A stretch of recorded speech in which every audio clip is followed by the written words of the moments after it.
The new medicine is working perfectly. He's getting weaker every day. That was the first thing I heard when I woke up. Her voice drifted from down the hallway, soft but sharp, slicing through the quiet house like a cold wind. For a second, I thought I was dreaming, caught between sleep and waking. But then I heard her laugh. Low, confident, familiar. I sat up, my heart thudding in my chest. It was 2:17 a.m. The digital clock glowed faint red against the wall. Lisa wasn't in bed. Her side of the mattress was cool. I rubbed my eyes, telling myself she might be on a late-night call from the hospital. She worked as a nurse supervisor at Mercy General, often handling emergencies after hours. But there was something in her tone I had never heard before. A kind of thrill. I swung my legs over the side of the bed, feet hitting the cold hardwood. The air was still heavy. I moved toward the hallway, careful not to let the floorboards creak. The only light came from the living room, a pale blue glow reflecting off the glass door to the patio. Lisa was standing near the window, her back to me, her phone pressed to her ear. I stopped just before the corner, close enough to hear every word. I can't wait until he's gone. When it's done, everything will be ours. The house, the insurance, the whole new life. The words froze me where I stood. Ours. Insurance. For a moment, my brain refused to connect the pieces. Then she laughed again, the same warm laugh that used to fill this house with light. Don't worry, she said, the meds are doing their job. He's tired all the time. Weak. It won't be long. My stomach turned cold. She wasn't talking about a patient. She was talking about Mesu. I backed away slowly, each step deliberate. The sound of her voice trailed after me like smoke. When I reached the bedroom, my pulse was racing so fast I could feel it in my throat. I climbed back into bed, turned on my side, and pulled the covers up to my shoulders. My hands trembled. I stared into the dark, trying to breathe quietly. A few seconds later, her footsteps approached. Calm. Slow. The door creaked open. She stepped inside, her shadow gliding across the floor. I shut my eyes. The mattress dipped as she sat down beside me. I felt her fingers brush through my hair, gentle and familiar. Her breath touched my ear. You don't have long left, David. Her whisper was barely audible, but it was enough. Every hair on my body stood on end. She lingered there a moment, then shifted away. The sheets rustled, her perfume filling the air, a faint trace of jasmine and vanilla. A scent I used to love. She lay down beside me, exhaled softly, and within minutes, her breathing evened out. She was asleep. I stayed awake, eyes open, staring into the dark ceiling. The house around me was silent. The refrigerator hummed. The wind pressed against the windows, but all I could hear was her voice repeating inside my head. The new medicine is working perfectly. I thought about all the pills she'd been giving me for my heart, how she'd insisted on organizing them in a weekly case. She said she wanted to help, that the side effects made me forgetful. She even took over paying bills, saying it was easier if she managed everything. Back then, I thought it was love, care, devotion. Now, lying there with my heart pounding, I realized it was control. I closed my eyes and tried to remember when I'd started to feel weaker. The last few weeks. Months I'd been exhausted, sleeping more short of breath, even from walking upstairs. I thought it was age or stress. But what if it wasn't? What if she'd been helping it along? I turned my head slightly. Lisa slept soundly, one hand resting on my arm. To anyone else, it would have looked tender. To me, it felt like being pinned beneath a lie. I wanted to sit up, to shout, to demand an explanation. But some instinct told me not to. She thought I didn't know. That ignorance might be the only thing keeping me alive. The clock read 3:41. I hadn't moved. My throat was dry, my body tense. Every time she shifted, I held my breath. At 5:00, a thin stripe of pale blue light crept through the blinds. I was still awake when her alarm buzzed. She stirred, reached over to silence it, then looked at me and smiled. "Morning, sweetheart," she said softly. "You look tired." "Did you sleep?" I forced my face into something resembling calm. "Yeah," I mumbled. "Guess I had a rough night." She leaned over, kissed my forehead. Her lips were warm. "Maybe you should rest today," she said. "Take your meds and relax. I'll handle everything." Her tone was kind, gentle, practiced. I almost believed it. When she left the room, I sat up and rubbed my face.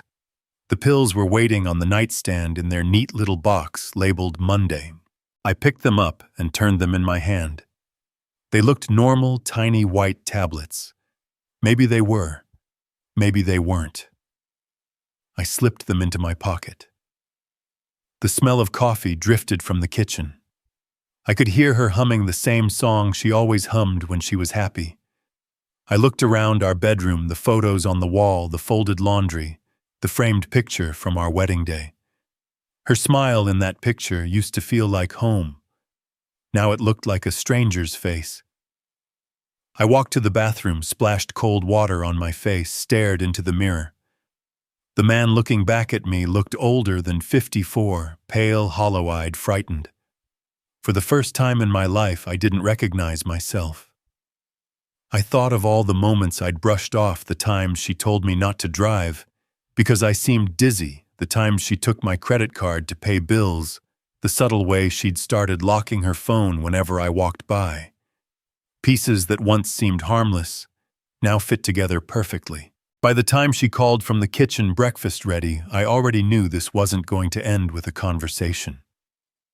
I needed to understand what she was doing, why she was doing it, and how far she was willing to go. I stepped out into the hallway. The smell of toast and coffee filled the air. Sunlight spilled across the floorboards, warm and golden like any ordinary morning. But nothing was ordinary anymore. I sat at the table pretending to sip coffee, watching her move around the kitchen. Her hair caught the morning light, her smile easy, her voice cheerful. Everything about her said love.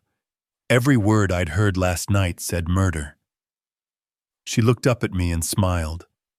I smiled back. Inside, my mind was already moving, quietly, carefully. She thought I was asleep that night, but I was wide awake.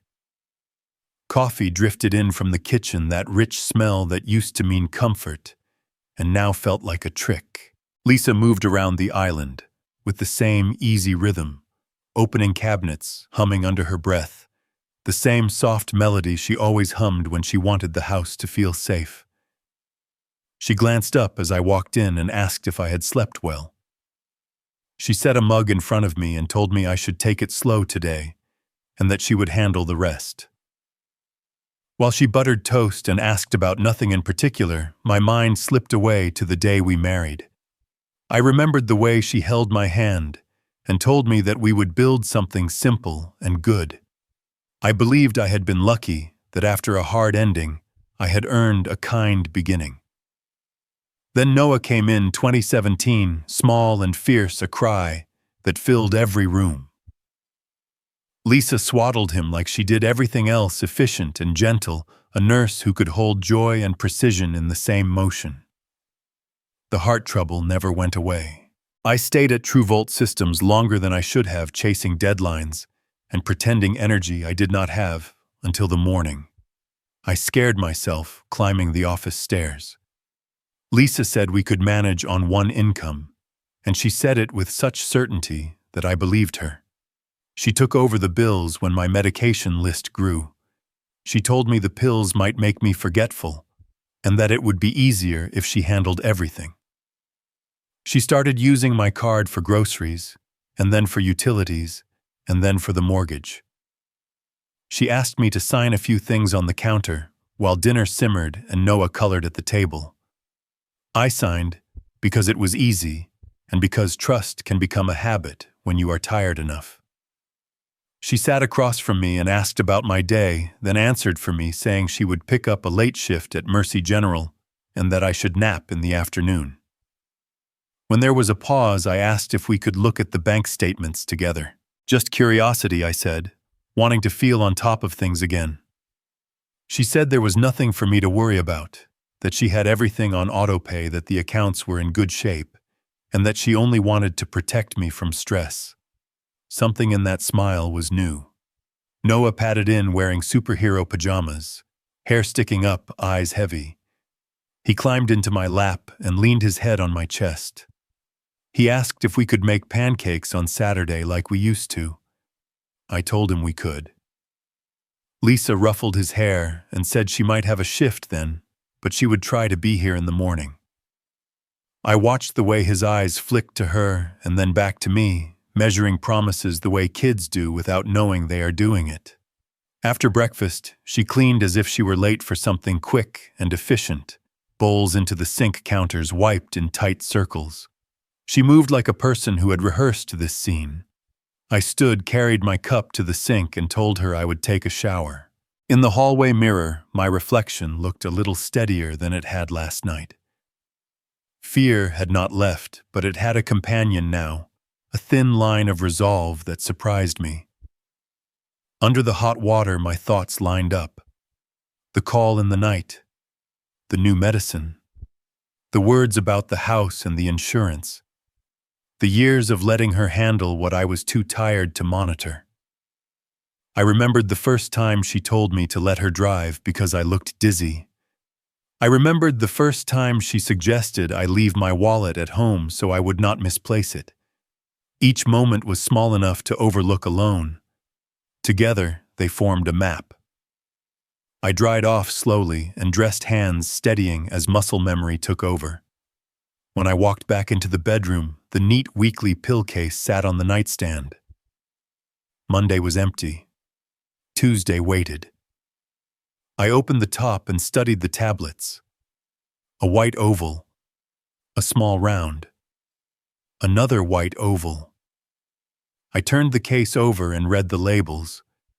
The names were right, or they looked right. I put Tuesday back in place and closed the lid. In the living room, Noah had built a city out of blocks and plastic cars. He pushed a red truck along the rug and narrated a chase in a whisper, the way kids do when they are absorbed and generous at the same time. I sat beside him and asked about his city. He showed me the hospital and the fire station, and the tiny bridge, he said, led to the park where we used to fly a kite. He looked proud when I recognized it. It felt like remembering who I was supposed to be. Lisa appeared in the doorway with her keys in her hand. She said she needed to swing by Mercy General to drop something off and then stop at the store. She asked if I would be all right for a couple of hours. I told her I would. She kissed the top of my head and told me to rest. When the front door closed, the house exhaled. I sat very still and listened to the quiet settle. Noah drove his truck over the bridge again and made a siren sound under his breath. I went to the kitchen, opened the drawer where we keep the mail, and found the folder with the bank logo. The most recent statements were missing. I flipped through the rest and saw that the earlier months were there, then a gap, then older ones again. It could have been a simple mistake. It could have been what I already knew it was. I put the folder back exactly how I found it. I stood in the doorway and watched Noah park his truck in the hospital lot. The morning light had moved across the floor to touch the edge of his city. He told me the people inside were safe because the doctors were very good. I told him I believed him. I cleaned the mugs, wiped the counter, and straightened the chairs. Small tasks I could finish.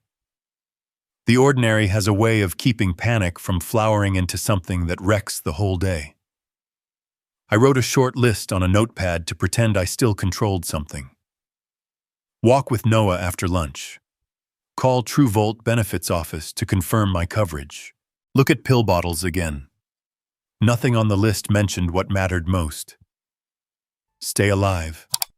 Learn the truth without tipping my hand. Move quietly. Lisa came back just before noon with groceries and a smile. She unpacked vegetables and pasta and a bottle of wine.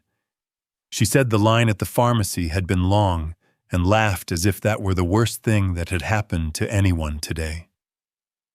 We had sandwiches. We watched a daytime game show with the sound low.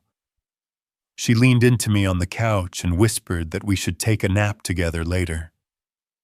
I nodded and said that sounded good. Through it all, I matched her tone with mine. Light when she was light. Still when she was still. By late afternoon, I could feel the shape of the day settling around us, ordinary on the surface, a quiet current underneath. Before dinner, I asked again if we could review the accounts together later in the week. She gave me that same careful smile and told me there was no need, that she only wanted to protect me from stress and that I should focus on feeling strong.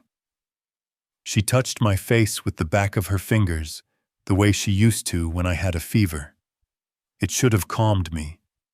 It did not. That night I placed the pill case back on the nightstand and turned off the lamp. Lisa slid in beside me and rested her head on my shoulder. I kept my breathing even and stared at the faint pattern of streetlight on the ceiling.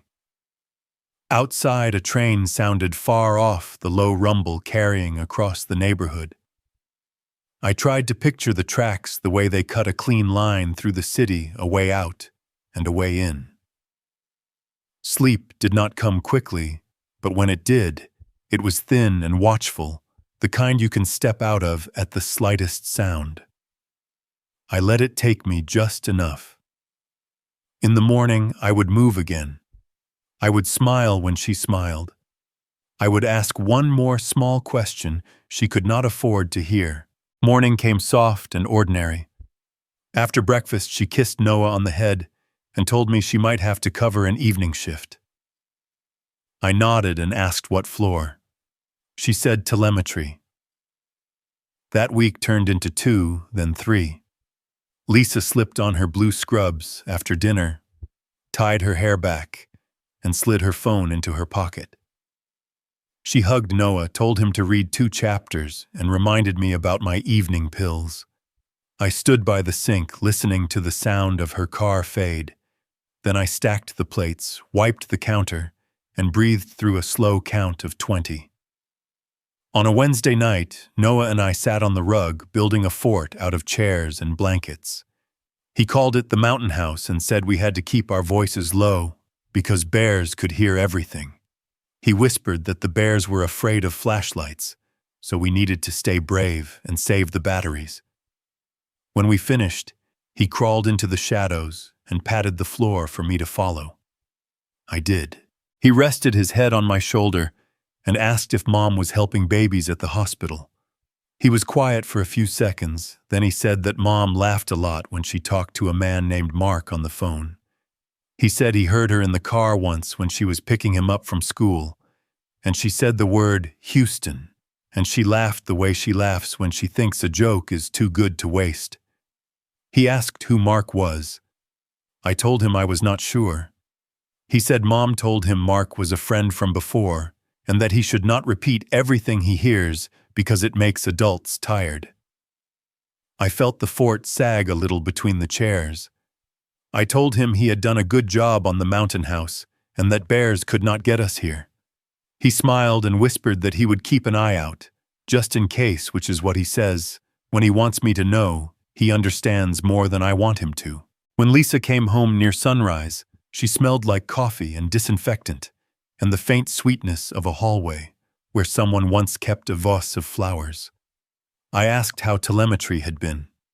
She said the usual, then changed the subject and asked if Noah slept through the night. After she showered, she climbed into bed and fell asleep instantly. The next afternoon, while Noah worked on spelling words at the table, I opened the mail and found a thin stack of envelopes with bank logos. I set them aside, helped him sort double consonants, then returned to the pile. It could have been nothing. It could have been exactly what it looked like. When Lisa came in from the garage with a bag of groceries, I asked if we could review the accounts Sunday morning. She smiled and said Sunday would be perfect if she was not called in for overtime. After dinner, I took out the trash and paused by the bin, my hand on the lid. Beneath the black liner, a corner of something glossy showed. I lifted the bag, and there it was, a crumpled receipt from a place called Houston Fitness Center Time, stamped just after 10 on a night she said she was in telemetry. It was for a day pass and a smoothie with protein powder. Back inside, I asked her if she had started a new gym. She said yes and grinned, said she had signed up for a trial because a friend swore by their yoga for cardiac health. She said yoga could help with my heart and that I should try it with her sometime. I asked how far it was. She said a few exits down the freeway. I waited until she was done, then asked what friend.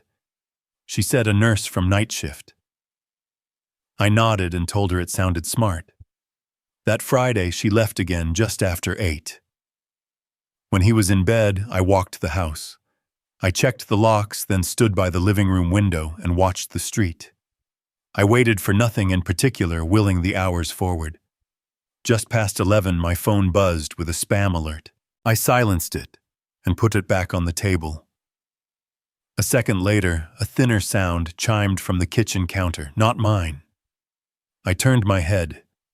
Lisa had left her phone by accident, a rare slip in a routine she kept polished. The screen lit the ceiling with a faint glow. I walked over and looked down.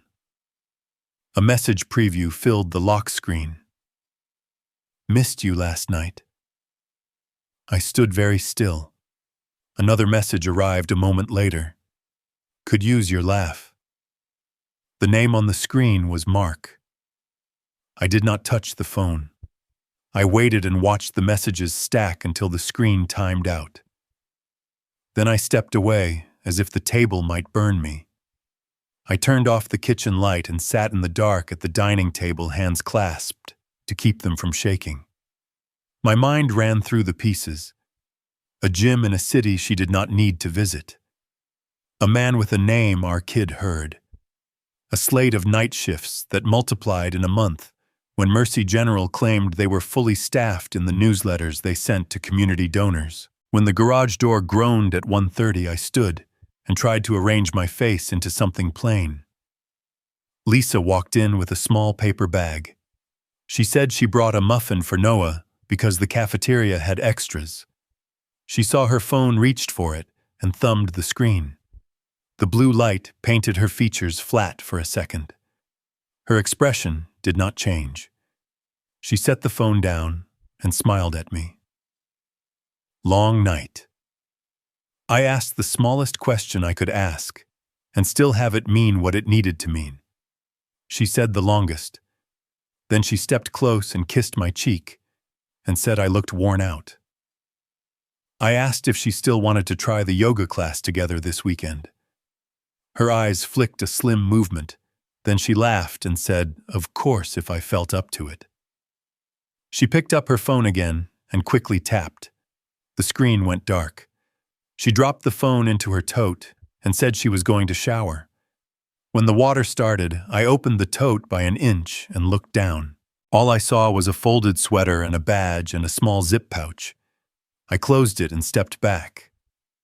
I held the receipt in my pocket and felt the crease against my thumb. There was a time in my life when I believed evidence would break me. Tonight, it held me together. Lisa came back in sweatpants and a t-shirt, hair-damp skin flushed from hot water. She took the muffin out of the bag and set it by Noah's lunchbox. She asked if I had taken my evening pills. I said I had. She reached for the pill case on the counter and opened the next day's square with a neat click. She closed the lid and slid the case back in place. We turned off the lights and walked down the hall. She crawled into bed first and sighed, that little sound she makes when her muscles let go. I turned onto my side and stared at the wall where moonlight brushed a faint line across the paint. A heavy quiet settled over us. I listened to her breathing for a long time. The crack inside me widened just enough to let something in. Not panic, not fury, clarity. A simple acceptance that the story I had been living was not the story I was in. In the morning, I would make pancakes for Noah and ask Lisa which friend invited her to yoga. I would smile if she smiled. I would wait for the next small piece to slide into place. I turned and saw Sarah Bennett by the tomatoes, a hand basket looped through her elbow, the same quick smile she wore at True Volt when a busted timeline needed saving. She nodded, then lowered her voice. "I have to ask you something. Do you know a guy named Mark who runs a gym in Houston?" I felt a small current move under my skin. I told her the name sounded familiar. She glanced toward Noah and back at me. "I was down there last week visiting my sister. We grabbed coffee near a place called Houston Fitness Center. I saw Lisa outside with a man I think was the owner. They looked close. Not work close. He had a hand on her back. She leaned into him. Maybe there is a good explanation. I hope there is." I heard my own voice come out calm. "Thanks for telling me. I appreciate it." "Probably nothing. Night shift friends. A work thing." On the drive home, I said we needed one more stop. I pulled into the Best Buy off Research Boulevard, told Noah we were grabbing a small gadget for the house. He wanted to look at the video game display, which made the rest easy. I found a tiny digital recorder with a magnetic back and enough battery to run all night. When Noah and I got home, Lisa was already in scrubs. She said Mercy General needed bodies on telemetry again. I told her pancakes sounded perfect. The door closed and the house settled. I set the recorder on the coffee table and pretended to fiddle with the television remote. I pressed the tiny switch and slid it against the underside of the table near the center beam. If she made another late call in this room, the mic would hear it. Noah and I built another city on the rug and named the streets after parks we used to visit. When I tucked him in, he asked if Mom was making babies better again. In the quiet of the living room, I opened my laptop and typed Mark Jacobs Houston Gym. He was 45 according to a profile in a local business magazine, divorced, started with one location and built his brand into a small chain by selling discipline in small monthly payments. There were also pictures on a public page that showed a crowded opening night, Lisa's hairline hidden behind a blur of balloons, a shoulder that could have been hers. I zoomed until pixels looked like grains of sand and still could not swear. I sat back and thought of a night years ago when Lisa told me about a friend who understood her better than anyone. She did not say a name. She said they had history, and that sometimes an old friend reminds you who you were before life got complicated. I had taken that for nostalgia. Maybe it was a warning. The garage door groaned just before midnight. It surprised me enough to make me flinch. Lisa seldom came home that early on a night shift. The door into the kitchen opened and closed. I heard a bag land on the counter, the refrigerator open, and shut the sink run for a second.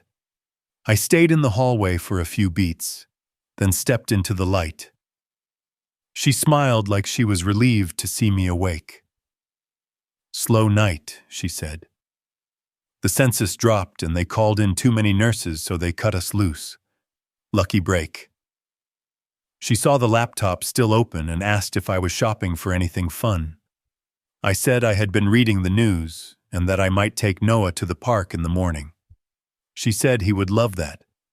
She filled a glass with water, drank half, and set it down her fingers, leaving small ovals on the side. She asked if I needed anything. I said I was good. She went to the bedroom to change. I stood still until her footsteps faded. Then I dropped to a knee and slid my hand under the coffee table. The recorder was right where I left it, a pinprick of red, winking in the shadow. I clicked it off and slipped it into my pocket. In the kitchen, I turned on the faucet and let it run to cover any small clicks while I copied the file onto my laptop. The progress bar crept across the screen, slow and implacable. I clicked play and kept the volume low.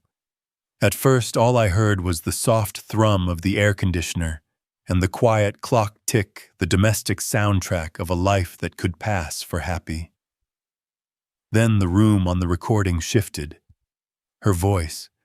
A chair moved. The muffled buzz of a phone on wood. "Hey, you." The words were clear enough to draw a line down my spine. A pause. Then her laugh, low and pleased. "He does not suspect a thing, Mark. He never has." The chair scraped again, as if she had crossed one leg over the other. Another pause. A hum delighted. I closed the laptop. My hands were steady in a way that felt borrowed from someone else. I poured the running water into a glass and took a long sip, the cold a clean slap. In the bedroom, Lisa sat on the edge of the bed, rubbing lotion into her hands. She looked up at me with a tired smile and asked if I wanted the left side or the right, tonight a small joke about my habit of switching when my shoulder aches. I told her I would take the left. She patted the pillow as if to say, "This is normal, come back to it." I climbed in and faced the window. I lay there and replayed her sentence in my head. He does not suspect a thing. The first time I heard it, the words hit like a punch. The second time, they sounded like a line rehearsed for a man who needed reassurance. Not for me, for him. The thought steadied me more than the water had. The night settled around us. From the street came a car door closing, a short laugh, footsteps quick across concrete. A dog barked once and stopped. Lisa shifted closer and rested her hand on my forearm. Her touch used to settle my heartbeat. Now it measured it. I waited for my pulse to find an even pace and for the anger to dull to something usable. The recorder sat back in my pocket, small and weightless, but everything about the house felt heavier. Bigger somehow, like the rooms had expanded to make space for a truth that had no interest in staying quiet. When I finally slept, it was the kind of sleep that holds you on the surface and refuses to let you fall under. In the morning, I would burn pancakes for Noah and laugh when he ate them anyway. I would ask Lisa if she wanted me to drive her to yoga and hear which friend invited her. I would keep my voice light and ask one more question. And after that, I would listen again. Lisa had left for another supposed shift. Noah was at school for a reading day. And I set the recorder on the laptop, copied the file, and pressed play with the volume low enough that only I could hear it. Then Lisa's voice slid into the space, warm and pleased in a way I recognized from the early years. She told him I had not suspected anything, that the routine worked, that the medicine left me tired at the right times. She said that once everything was finished, the insurance would be more than enough for her and for Noah, that we could call the whole mess a season of our lives, and then step into something cleaner. She said the house would no longer feel like a hospital. She promised she could wait a little longer. I let the file run until it ended, then played it again. The second time numbed the edges.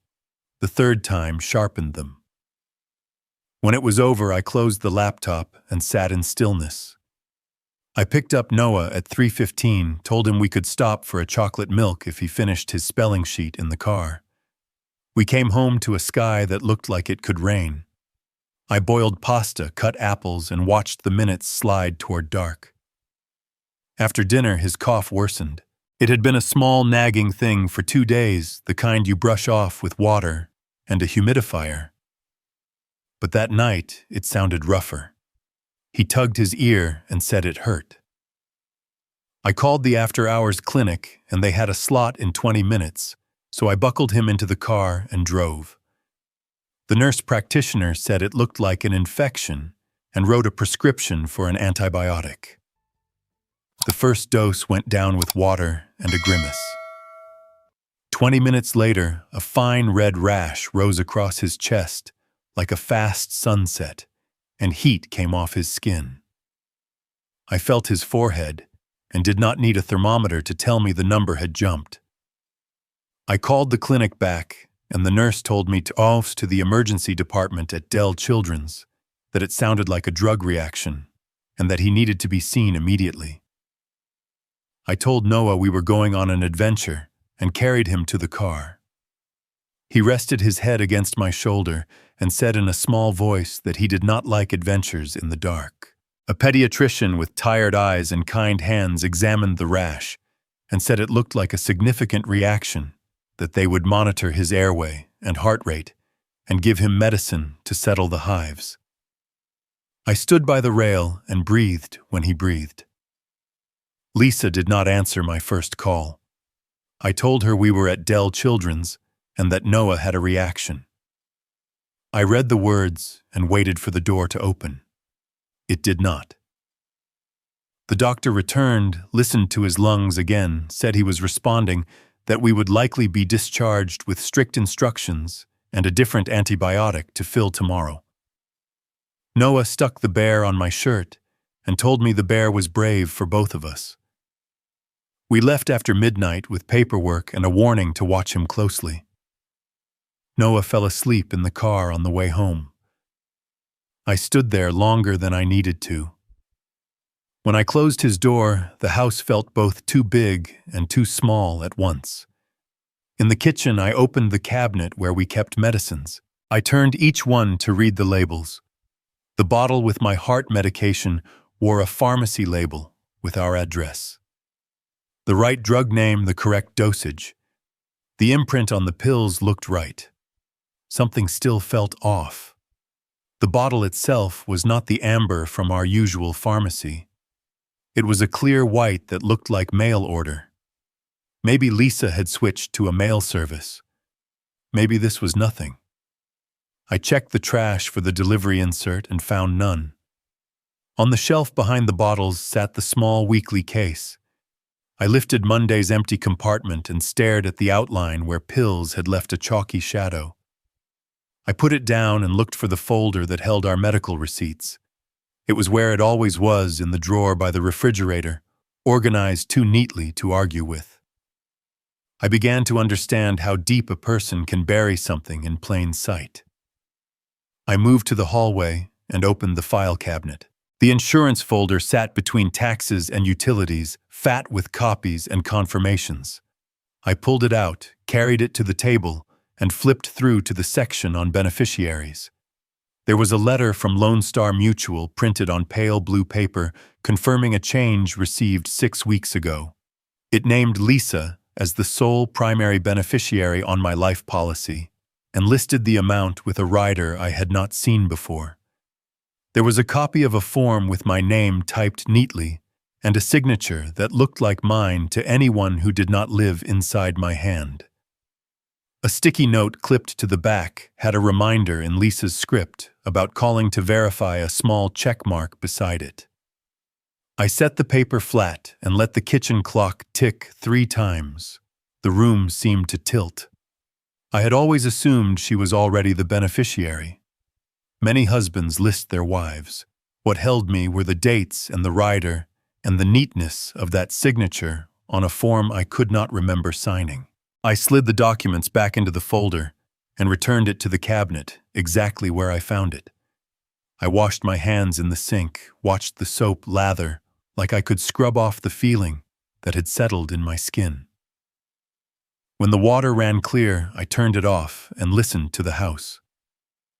In the bedroom, Lisa lay on her side, facing the window, arms tucked under her chin, the picture of innocence anyone would photograph to sell trust. I stood in the doorway until my eyes adjusted. I walked closer and watched the slow rise and fall of her back. The recorder sat on my nightstand, no bigger than a matchbox, and the file on my laptop was labeled with the date and time. proof had a weight I could feel now. I went to Noah's room again and placed the back of my hand on his forehead. Cooler. His breath steady. I sat on the floor by the door for a while, in the dim blue light. From the nightlight, let my spine press against the wall, and tried to piece together a plan that did not get ahead of what I knew. When I finally stood, the house had fallen into that thin hour where all sound sits close to the ground. I returned to the kitchen, took the pill case in my hand, and set it back down without opening it. Then I turned off the last light and walked to bed. I lay on my back and stared at the ceiling. In my head, I saw the letter from Lone Star Mutual, the crisp lines of a form pretending to be order, and I let the image sit until my heartbeat slowed. Morning would bring phone calls and more questions asked with a smile. For now, I counted my breaths the way Noah had counted the steps from the car to the emergency entrance, one careful number after another, until the room steadied and the dark felt like something I could cross. Noah woke up cooler and hungry, which felt like a mercy. I called Dell Children's to update, and the nurse scheduled a follow-up the same afternoon. She said the pediatrician wanted to review the reaction and consider a pharmacogenomic panel to see if there was a genetic reason the antibiotic hit him that hard. She explained they usually collect cheek swabs from both parents to help interpret rare variants. I said we would be there.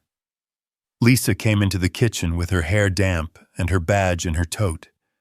I told her about the appointment and the panel.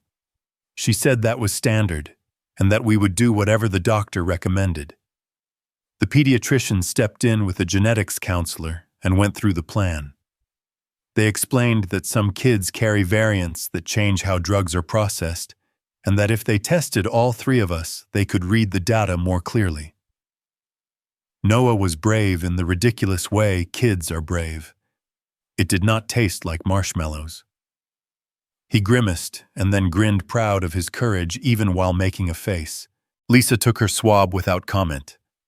I took mine and tried not to think about the way the wooden stick scraped my cheek. Signatures, dates, consent boxes. Lisa's handwriting neat and sure. Mine slower, deliberate. On the drive home, she said that science was amazing and that soon we would know what to avoid and Noah would be fine. I told her I believed that. In the back seat, Noah held up his bear sticker from the night before and said the bear was coming to school in his pocket.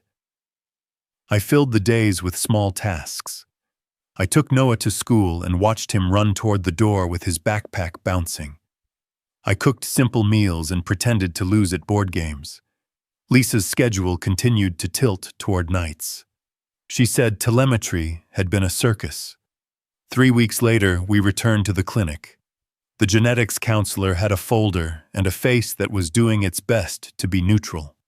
She explained that the panel found no single clear answer for the reaction. She said the data from the trio did not line up cleanly. She said there were inconsistencies between the child's and the father's samples that limited their ability to interpret a few markers. She handed us a copy of the panel summary with polite phrases that said very little and still managed to say everything. I nodded as if I had been comforted. Inside my chest, the floor shifted a few inches. It did not collapse. It just moved. Lisa tucked the folder into her tote and said she had to get to Mercy General early. She kissed Noah on the hair, told me to text if anything came up, and drove away. I sat in the driver's seat with the engine off and let the heat build until sweat gathered at my temples. I took out my phone and searched for a lab in North Austin that handled legal paternity testing with chain of custody. I called and scheduled the soonest slot. They told me to bring a government ID and the child, and that the process would take 15 minutes. The next afternoon, I told Lisa I was taking Noah for frozen yogurt after school. That was true. We went to a place where every topping is a cartoon. He mixed gummy bears and graham cracker crumbs while the tech swabbed his cheek in a private room, and then mine. I thanked her and refused to look at the ceiling camera on the way out. On the drive home, Noah asked if we could get extra whipped cream next time. I said yes. I filled hours with useful lies. I told Lisa the new antibiotic was sitting well. She said she was relieved. I told her I was tired more than usual. She said that was expected and that she was proud of me for resting. I told her I wanted to look at the mortgage when we had a quiet evening. She said we would make time soon and then picked up an extra shift. I cooked when she said she was starving. I listened when she said Mercy General was chaos. I kept the recorder charged and let the house hold what I had no room for. The envelope came on a Thursday just before noon. The lab's logo sat in the corner. I carried it to the car and closed the door so the sound of my own breath would not scare me. I slid it open with a key and slid the pages out. The language was clinical, a set of markers, a conclusion at the bottom that a layperson could not misread. The alleged father is excluded as the biological parent of the child tested. I did not cry. The thing inside me that could cry had been working without rest for too long. What I felt was a silent weather front passing through the middle of me. Images came like postcards laid out in a line. Noah in a blue hat sleeping against my chest on the day we brought him home. Noah in a blow-up pool in the backyard laughing so hard he forgot to breathe. Noah standing small and serious in the living room practicing hello for his first day of kindergarten. Each picture held. None of them erased. I folded the report and slipped it back into the envelope. I leaned my head against the steering wheel and counted to 10, then 20, then 30, like a person learning to stand again. I sat there until my pulse found a number I trusted. When I went back inside, the house looked exactly the same. The bear sticker was still on the side of the toaster. A line of cereal dust glittered on the floor like a path. I put the envelope in the file cabinet behind a stack of appliance warranties no one ever reads. I closed the drawer and pressed my palm against the metal until it was just cool under my skin. I did not tell Lisa. I did not tell anyone. I poured a glass of water and drank it down slowly like a person following orders. Then I washed my hands and looked at my face in the microwave door and tried to see what a stranger might see. A man in his mid-50s, tired, thinner around the eyes, still here. That night when Lisa came home, she asked about our day. I told her the truth in pieces. Noah had read aloud after dinner. He had put his cars in a line and then made them jump the line because gravity is a suggestion when you are 7. He fell asleep fast. He did not cough. She was happy to hear that. Later, with the lights off, I lay next to a woman who had asked the world to wait for my death. I thought about the line on the lab report and the shape of Noah's hand tucked into mine and how both could be true at once. I let the ceiling fade into the dark and held very still while the knowledge settled into a room inside me I had kept locked without knowing it. The floor of the life I knew had shifted again. It had not dropped me. It had only moved far enough to show where the edges really were. I was on the road before sunrise, a thermos of black coffee on the passenger seat, and a manila folder buckled in like a second passenger. Robert Hayes worked out of a low brick building north of downtown Dallas. He asked what I needed. I said I needed to protect what was left, and then I told him everything. When I was done, he looked at the folder, then back at me and said we were going to proceed, as if we had all the time in the world and none to waste. First, change the beneficiary on your life policy. He said to take Lisa out of the equation and name an organization that meant something to me.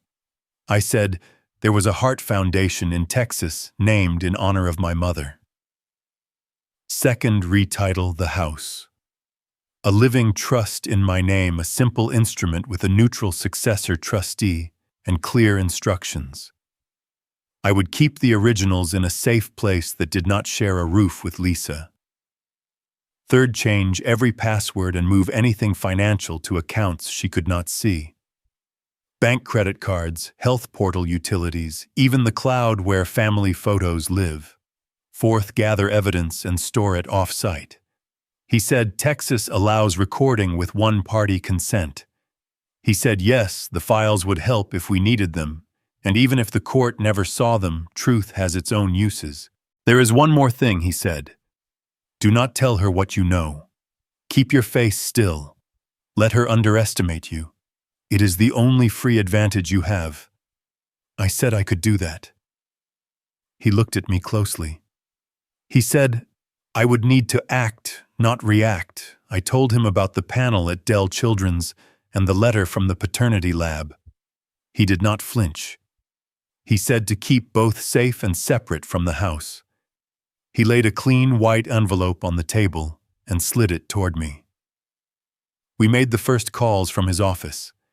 He put the carrier on speaker, and I confirmed my identity and named the Texas Heart Foundation as the primary beneficiary on the life policy. I asked for written confirmation mailed to the post office box he had just rented for me, and a digital copy sent to a new email he had created while we waited on hold. I wrote it down. When the call ended, Robert smiled in the small way lawyers do when a vital piece slides into place. He slid a stack of trust documents across the table and walked me through them. The language looked like it had been written in a country that did not have time for regular people. He pointed to the line where I would sign in front of the notary later that afternoon. We spent the next hour building a wall of small things. New email, new voicemail box with a number only he had and that I would memorize. New passwords that were not birthdays or pet names. A secure folder in the cloud with a name that looked like a grocery list. He handed me a yellow legal pad. On it he had written a list that ran down the page in a neat column. Banks, utilities, insurance, medical portals, cloud storage, tax accounts, social media. I added TrueVolt benefits and the mortgage servicer. He nodded. When we were done, I felt lighter and heavier at the same time, like someone had taken a weight off my chest and put it in my hands. He walked me to the door and shook my hand again. If she thinks you are fading, she will relax. Keep your routine. Let her think the medicine is winning. Then he looked at me the way an old coach looks at a player and said to call before I did anything that felt like it might make a good story. I drove to the post office and stood in line behind a man sending a birthday box to his granddaughter in El Paso. When it was my turn, I signed for the small metal box and turned the key until it clicked. The emptiness inside felt like possibility. Then I met the notary at the storage facility office and signed the deed and the trust papers while a woman behind the counter counted quarters for a man buying sodas from a vending machine.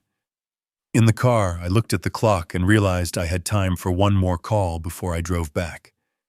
I pulled into the shade of an oak and scrolled to a number I had not pressed in months. Rachel answered on the third ring. Then she asked if I was all right. I said I was standing in Dallas and that I had done some hard things. I told her I could not give details yet, but that I needed her to know I was trying to do the right thing without hurting anyone who did not deserve it. I told her I had not been a perfect father and that I wanted to be better than I had been. She was quiet long enough for me to hear the sound of gulls through her open Seattle window.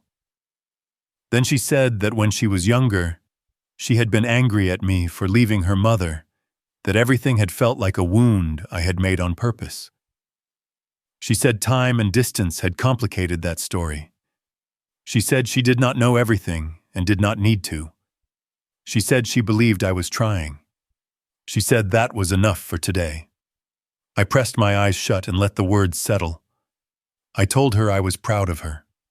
The line did not feel like a wire anymore. It felt like a hand. On the drive back to Austin, the air turned gold, and the highway unwound like a ribbon someone had dropped across the state. The decisions of the day moved through me, clicking into place with the inevitability of a lock turning. When I pulled into our driveway, the porch light was already on. Lisa's car sat in the garage. She called out from the kitchen, asked if traffic was bad, told me dinner was almost ready. I put my keys on the counter and smiled. I told her the drive was fine. I kissed her cheek and asked how telemetry had been. She said, a circus. We set the table together, our bodies moving through the old choreography of a marriage that looked good from across the street. After Noah was in bed, I stood in the bathroom and studied my face in the mirror. I let my hand tremble for a second, then held it still, then let it tremble again until it looked practiced. I turned off the light and felt the house roll into night. In bed, I kept my breathing shallow and my answers shorter than usual. I said I would. I felt the new email and the new mailbox, and the new trust papers like a hidden scaffold under my skin. I had a lawyer in Dallas who knew my story and had drawn lines around what mattered. I had a daughter in Seattle who had given me a thread back to myself. I had a plan that did not require noise. If she believed I was fading, she would stop looking for edges. I let my eyes close and softened my hands against the sheets. The performance was not hard. It was what she expected to see. The room darkened by degrees. Somewhere in the distance, a train called out and kept going. I coughed when I stood and moved slower than my body wanted. When Lisa asked how I felt, I told her I was tired and that the stairs winded me. She watched me from across the room. Mrs. Alvarez from next door appeared at the fence line with a casserole in foil. Lisa met her and told her I had good days and bad. Mrs. Alvarez patted her hand and said to call if she needed anything. In the afternoon, Lisa called her mother from the kitchen while I lay on the couch with a blanket over my legs. She told Karen that I had gone downhill and that the doctors were not optimistic. She asked her mother to pray. At dusk, Noah and I sat on the back steps and counted the bats that cut the sky in swift arcs. Later, when the house was quiet, I slid the recorder under the coffee table again and left my phone on the edge of the hallway with the camera open. In our bedroom, the file box sat on the floor where Lisa had left it. I waited until I heard water in the bathroom and the click of the vent fan. There were copies of claim forms from Lone Star Mutual that I had not seen before. One bore a recent date and a neat note in her script that said follow-up Friday. Another had a section authorizing release of medical records. I laid each page flat on the carpet and took a clear photo with my phone corners aligned, date stamped. I stacked the pages in the right order and closed the lid just as the fan clicked off. I told her that sounded good. She crossed the room to feel my forehead with the back of her hand. No fever, she said, in that nurse voice meant to comfort. She told me to rest. The next day, she stood on the front lawn with the mail carrier while she signed for a packet from the insurance company. When she came inside, she opened it at the kitchen island and flipped through the forms with quick fingers. She made a call to a number on the letter. She gave my policy number and spelled our last name slowly. I heard her in the living room after I had turned off the light. She spoke in a low tone that still carried along the floorboards. She said that once everything was over, she planned to take Noah to Houston for a while and that the schools there would be fine. He said something I could not hear, and she laughed in that private way that used to belong to me. When she slept, I took her phone from the nightstand and set it on the dresser where the glare would not wake her. A string of hearts. A gym selfie shot through a locker room mirror. A hotel reservation confirmation forwarded from an email with his name in the address. I set her phone back down so quietly I could hear my own blood. Over the next 2 days, packages arrived. A man in a gray polo delivered a thick envelope by hand. Another letter came certified. I made myself nap in the afternoon with the bedroom door ajar. When I woke, I moved as if waking cost me something. In the kitchen, I opened the cabinet with the mugs and set my phone on the top shelf where it could see the island. Lisa spread the forms out and filled in boxes with my full name and social security number. She copied numbers from an old file and then paused, listening to her phone buzz. She answered and said she could talk for a minute. She told Mark she would overnight the packet and that the adjuster had been helpful. She said that once the funds were released, everything would become simple. She sealed the envelope, smoothed the flap, and placed it by the door with her keys. When she went to change her shirt, I stepped to the island and pulled the envelope close enough to read the tracking number. I keyed it into my phone and emailed it to the address labeled grocery list. I took one more picture of the top sheet peeking through the slit in the paper, and then set the envelope back in the precise alignment she had left it. She brought the pen later, just like she said she would. She laid a single page on the throw blanket and said it was a routine authorization that would save me a trip downtown. Her voice stayed sweet and firm. I lifted the page and pretended to study it. The language was a thicket of harmless-looking words. I asked if we could do this in the morning when my head was clearer. She smiled and said, "Of course." She took the paper and set it on the counter. At dinner, she told me Karen might come visit for a few days. She said her mother was worried and wanted to sit with Noah so Lisa could focus on errands. She said it would be good to have family close. I said that sounded fine. Noah asked if Grandma would bring the lemon cookies he liked. Lisa said she would call and ask. When the house fell into its late quiet, I gathered what I had in a small stack on my nightstand. Photos of forms, photos of texts, a short audio clip of Lisa promising a man that money would make everything simple. The tracking number for an envelope meant to move me off the board. I copied them again to a small thumb drive and slid it into the bottom of my shoe. I stood there and felt the shape of it against my heel until I was certain I would remember it was there. Just before midnight, I watched Lisa sit at the kitchen table and sign a set of pages, her pen moving in smooth loops. Her posture had the exactness of a person who enjoys being good at paperwork. She pressed her thumb along the seal. I took a breath and fixed the moment in my mind. She turned off the light, carried the envelope to the entry table, and came to bed. I waited until her breathing evened, then slipped out and raised my phone. One photo of the envelope on the table, one close shot of the label, one of the signature peeking through the seam where the paper had not settled flat. I sent the images to the new email and watched them leave until the progress bar vanished. Back in the dark, I lay still and felt the bed dip with her weight and the soft pull of the sheets against my legs. The house held its breath. I let mine out slow. The performance would continue in the morning, and I would play my part, weaker and quieter. Tonight, I had what I needed to keep the truth from slipping away. Robert arrived on a Tuesday afternoon wearing a navy blazer and the easy smile of a man who spends his days in living rooms. He introduced himself to Lisa as a banking advisor who was helping us review our accounts and make sure our paperwork matched our current needs. I stood beside him and nodded as if this were a favor I barely understood. Lisa offered coffee, and he accepted. He explained that the mortgage servicer sometimes requested a quick verification when an account changed from individual to trust, so they could link the autopay correctly. He said it kept the system from spitting out late notices. She set the mugs down and sat. Robert asked for her driver license so he could note the spelling of her name.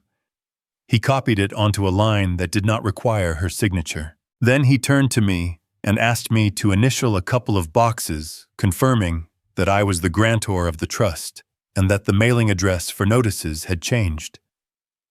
I initialed where he tapped his pen.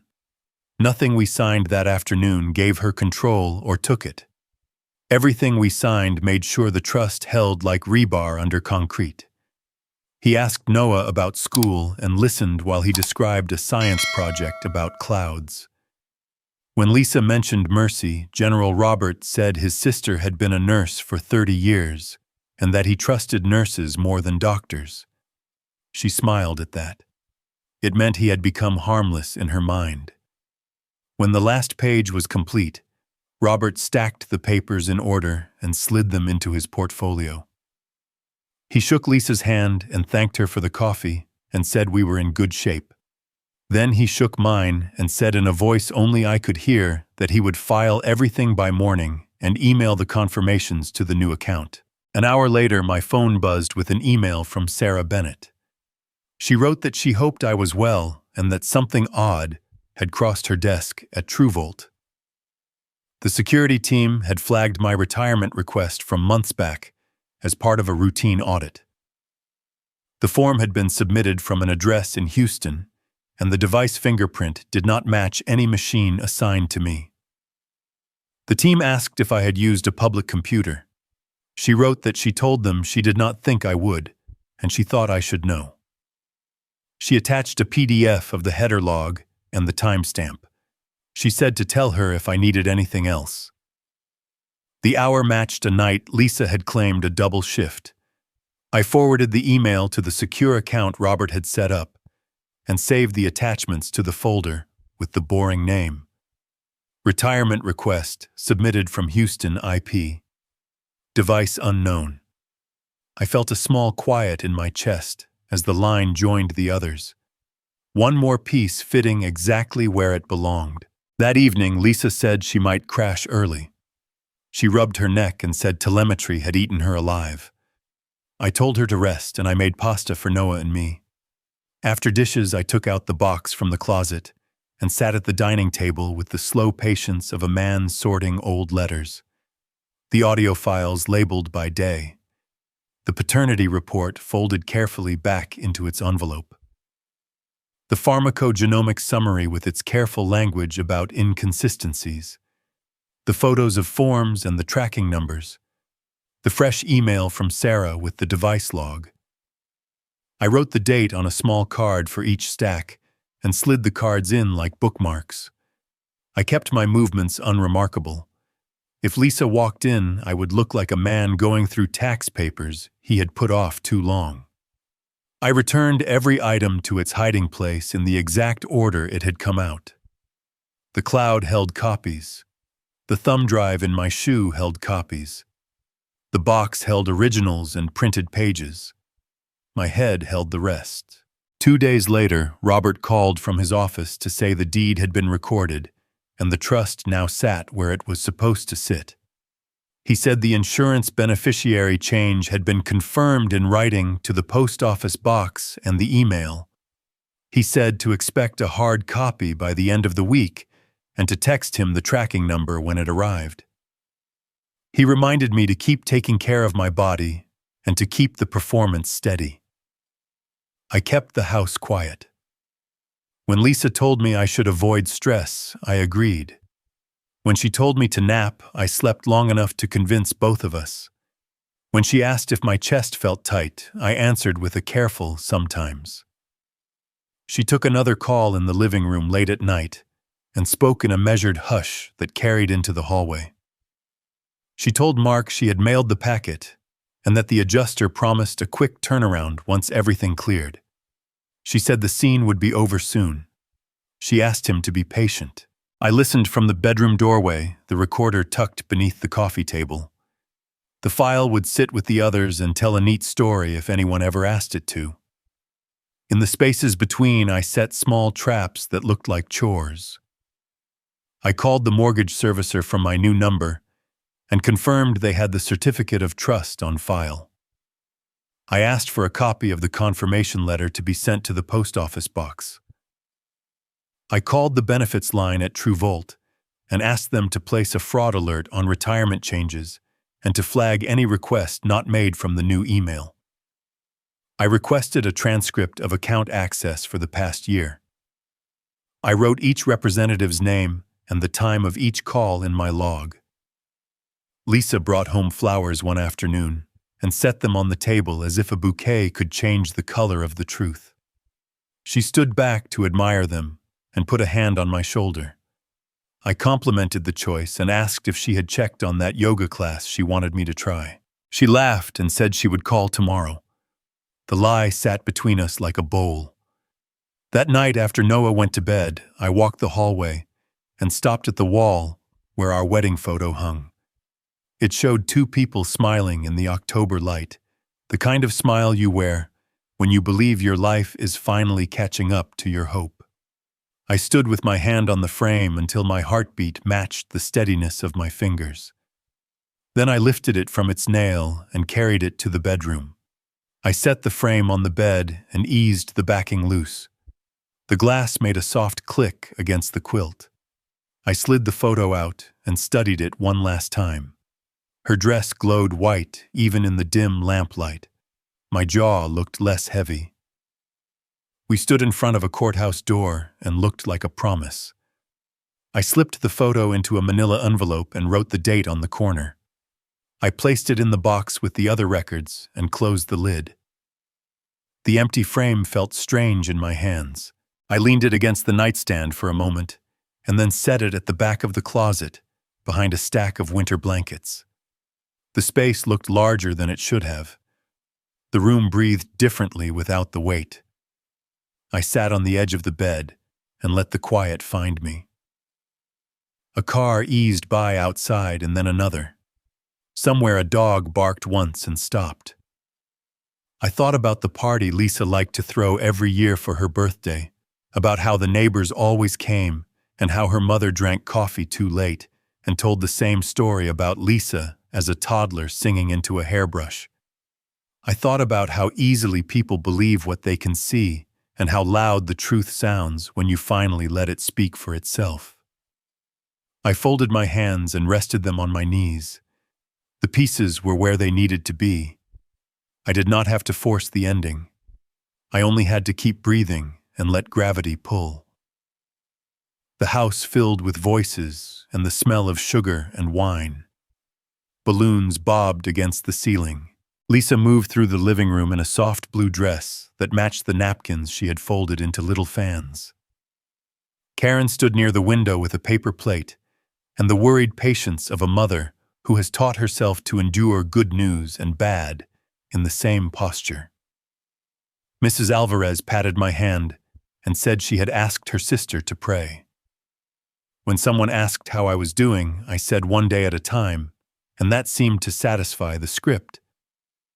In the corner, the Bluetooth speaker blinked its small blue light after I paired it with my phone.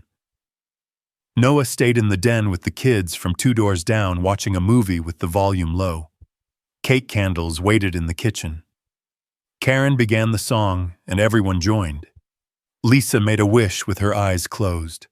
She blew out the candles in one breath and smiled at the smoke like a woman who had earned it. When the last box was empty, I stepped forward. I told her I had one more gift. I handed her the flat envelope and kept my voice even. She looked surprised and pleased. I said there was something better than money inside. I picked up my phone and pressed play. Her voice came through the speaker as clear as daylight. Warm. Relaxed. It filled the room with a sound I had lived inside for years. She greeted Mark. She told him the routine was working. She said I did not suspect a thing. She said the medicine made me tired at the right times. She said that once it was over, the insurance would be enough for her and for Noah, and they would call the whole thing a season and start fresh. She said the house did not feel like a home anymore. She laughed when he told her to be patient. Karen lifted her head as if a string had pulled her eyes to the ceiling. Lisa said my name in a voice I did not recognize. I set the copies on the coffee table. I said this was the result from the genetics lab. I said it excluded me as the biological parent. I said this was the beneficiary confirmation from Lone Star Mutual dated 6 weeks ago, naming her as sole primary. I said these were the claim forms and the direct deposit instructions. I said these were messages and a tracking number that matched her notes. My voice stayed quiet. The way you talk when you do not need anyone to believe you, to make the truth true. Karen took a step toward the table. She picked up the lab report and held it by the corner as if it might burn. She read the last line and then read it again. Her mouth opened and closed, and then she pressed the paper flat and covered her face. A sound came out that made the air feel thin. A man from Mercy General put his hand on the back of a chair. He started to say something about how these things can be complicated, and then he stopped because the room did not belong to him. A couple from down the street set their plates in the sink, as if quiet, tidy motions could return the clock to the hour before. Another guest picked up her purse without looking at anyone and left the way you leave a movie that has turned mean. Lisa reached for the papers, and I placed my hand over them and said no. She said this was a mistake. She said I did not know the whole story. She said we could talk later when people were not watching. Her eyes shone hard. Her phone buzzed on the counter. The screen lit with a name I did not have to read to know. She lunged for it, and I got there first. I tapped accept and set it on the table speaker up. The room went quiet in a way I wish I could forget. His voice came thin and flat from some other city. He said he would not be coming back. He said this was not what he had signed up for. He said to stop calling. He ended the call and the line clicked like a door closing. Then voices came back in small, cautious pieces. A chair scraped the floor. The smell of frosting turned sharp. Lisa stood very still, both hands on the edge of the island, knuckles white. She tried to speak and then did not. She sat hard on a bar stool and stared at the wall like a person learning a new word. I gathered the folder and slid the copies back into their sleeves. I picked up my phone and turned off the speaker. I told the room, thank you for coming. I said the kitchen was theirs. I said I needed air. I did not raise my voice. I did not ask them to understand. I stepped into the hallway and felt the temperature drop. Noah stood there with wide eyes and a red truck in his hand. I knelt and told him I would be in the backyard for a minute and that he should finish his movie. He nodded and did what brave children do. He took the truck and the instruction and went where he had been told. On the patio, the sky held that dull shine it gets after sunset, when the neighborhood lights are not quite enough. Crickets worked the grass. I stood by the rail and let the night settle on the back of my neck. In the living room behind me, voices rose and fell, then dulled, then rose again. I did not need a court. The truth had already done its work. They simply stood beside me like a fact. I walked to the side gate and opened it, then closed it softly. The yard smelled like cut hedges and warm cedar. At the curb, I paused and heard a car door open and shut up the street. I breathed in and out until my hands felt like my own. Then I turned back toward the porch light, toward the small sounds of a party that had remembered what it was. I walked back through the side gate and into a house that sounded like a clock winding down. I found Noah in the den and sat with him until the credits rolled, then carried him to bed and listened to the house empty itself of guests. Lisa stayed in the bedroom with the door closed. I lay on the couch and watched the ceiling through the slow spin of the fan until morning turned the room gray. By noon the next day, the neighborhood knew. Mrs. Alvarez stood at her mailbox, longer than usual, and spoke softly with Mr. Green.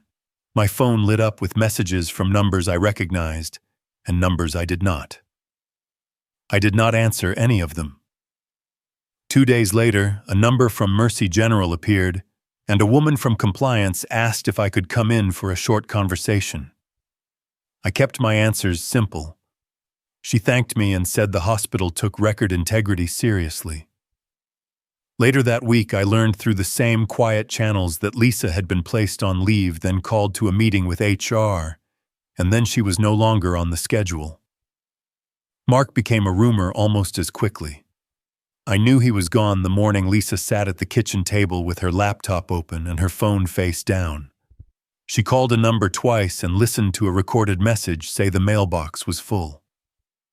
The next day, her bank called and asked her to confirm a wire she had sent a month earlier. She confirmed it because it was already gone. I stared at the words until they turned flat, and then set the phone face down on the counter beside hers. After someone at church asked Karen how she raised a daughter who could do that to a husband who paid the mortgage through a storm, she packed 2 boxes and said she would spend time with a cousin in Round Rock. Robert forwarded each confirmation to the secure email as soon as it hit the lock. The trust deed now recorded and stamped. The beneficiary change on the life policy completed, naming the Texas Heart Foundation as primary with a reference number that would outlive all of this.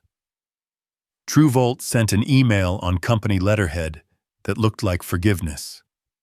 They said my door was still open and that my experience would be welcome on a consulting basis or a limited return if I chose.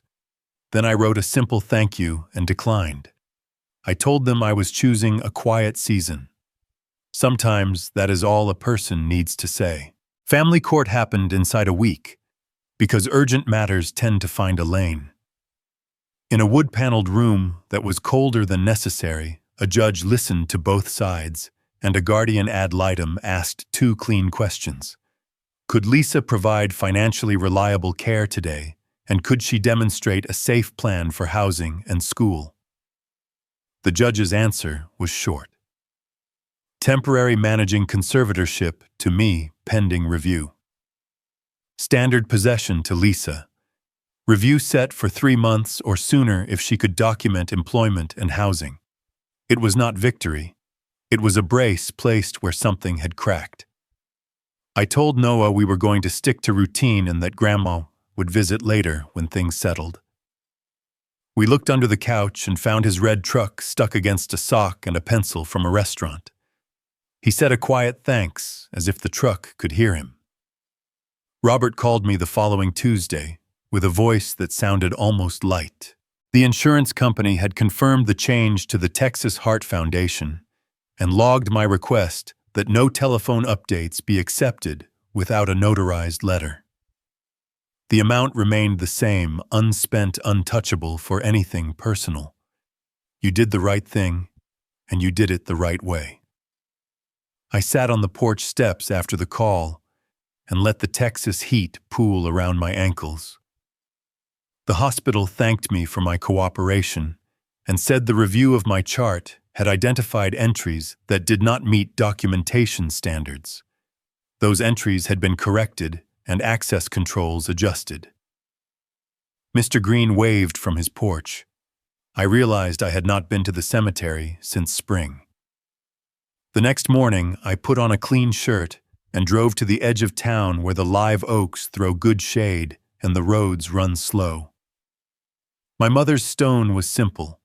A name, 2 dates, a small carving of a bird. I stood there and told her what had happened in the plain way she raised me to use when the truth did not need decoration. I told her about the party and the recording and the letters. I told her about the court and the trust and the box with the files. I told her about the foundation carrying her name and how a piece of money intended to reward grief would now buy heart monitors and research and maybe a longer afternoon for a kid whose chest tightened at recess. She used to say, kindness is a better answer than cleverness if you can manage it. Standing there, I understood that she did not mean softness. She meant choosing to build when breaking would be easier. I am not a saint and do not plan to become one. But for the first time since the night I heard a voice in the dark make plans for my absence, I felt something like peace that did not come with a price tag. On the way home, I stopped at a bakery and bought 2 kolaches and a small chocolate milk for Noah. He made a face at the chocolate milk and said he was too old for it now, and then he drank it anyway. We did math homework at the table, and he told me that when you round up, you have to pay it back later in the problem, or it catches you. I told him he had just described the world. In the evening after Noah fell asleep, I stood in the doorway of the bedroom and looked at the space on the wall where the wedding photo had hung. The nail still caught the light in a thin, bright line. The room looked honest without the picture. Lisa slept on the other side of town, on a friend's couch that did not have a name on the lease. She sent a message asking if she could take Noah to the park on Saturday.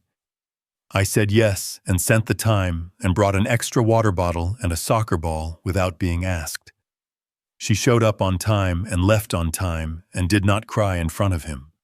I answered what mattered and let the rest sit. I cut the grass with steady lines and cleaned out the gutters and changed the air filter in the hall. The house began to feel like a place someone could grow in again. When the sun dropped behind the pecan trees that Thursday, I sat on the back steps and watched shadows pull long across the yard. The air smelled like cut green and warm dirt. Somewhere a train called and kept going.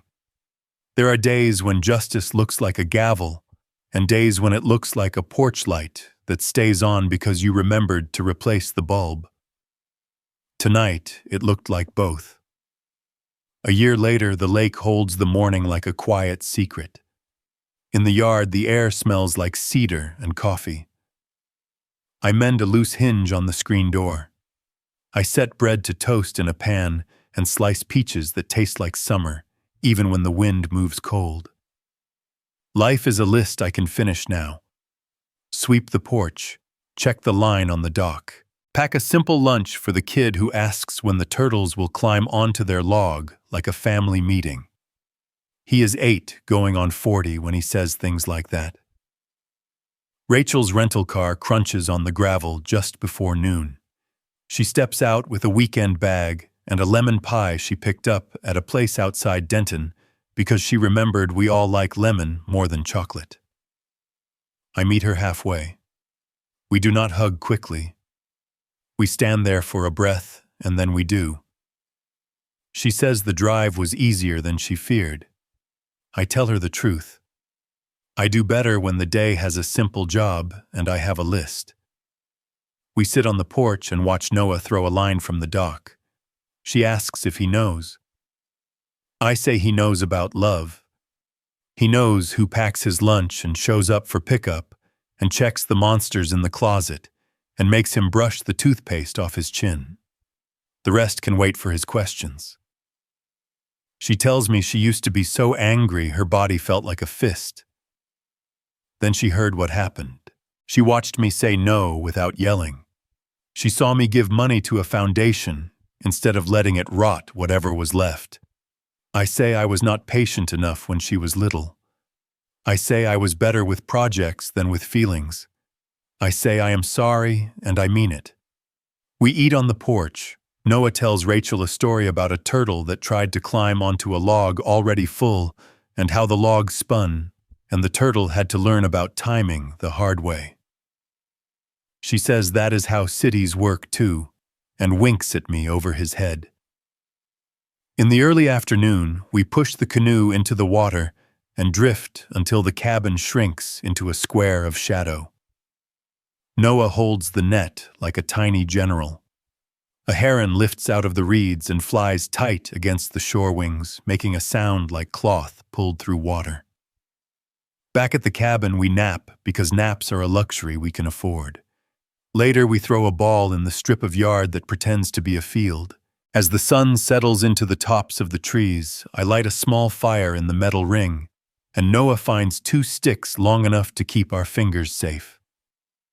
Rachel pulls on a sweater and tucks her hair into the collar. She says she did not bring the right clothes, and then decides she did. When the sky goes from blue to a kind of old bruised purple, Rachel sits forward and speaks in that voice she reserves for things that count. She says she used to be angry at me for leaving her mother, but now she understands how people can break each other by staying, and how leaving can be the only honest act left. She says watching me this year taught her that love also looks like letting go of what would turn you into someone you do not want to live with.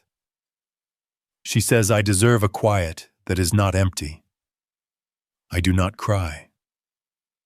I listen. I tell her I have learned to trust the small noises of life, a cricket that refuses to stop even when the wind changes. I say I used to look for a verdict in other people's faces. Now I wait for my own breath to turn from work into habit. Before bed, I open the notebook I keep by the lamp and write a few lines. Nothing profound, just the weather and the color of the water at noon, and the way Noah forgot his worry about the turtles when a frog landed on his shoe and made him yelp and then laugh at himself. I write one sentence I have been carrying for a long time. She thought I was sleeping. I was not. I woke up and stayed awake. She works per diem at a clinic 2 towns over and sometimes sends a line asking for an extra hour at the park when she is on time and steady. I say yes when it makes sense and no when it does not, and the reasons fit in a single text. Anger no longer anchors my answers. Karma does not keep a schedule, but it does keep good books. I laugh and say I am about done with hard for a while. She says try to keep it that way. I stand at the doorway and listen to the ordinary sounds of a house holding steady. The lake breathes against the shore. I sit back down by the notebook and let the last of the fire go to ash. I do not die the way someone once planned. The part of me that lived in fear did. The part that thought a house and a policy could be a future did. In their place, a small quiet built a room and opened a window and let the air in. I live there now with a child who trusts morning to do its job, and a daughter who forgave me for being human, and a handful of friends who know how to keep a secret and still look me in the eye. If this story found you at the wrong time or the right time, and it gave you a breath you did not know you needed, consider pressing, like so it reaches someone who needs it.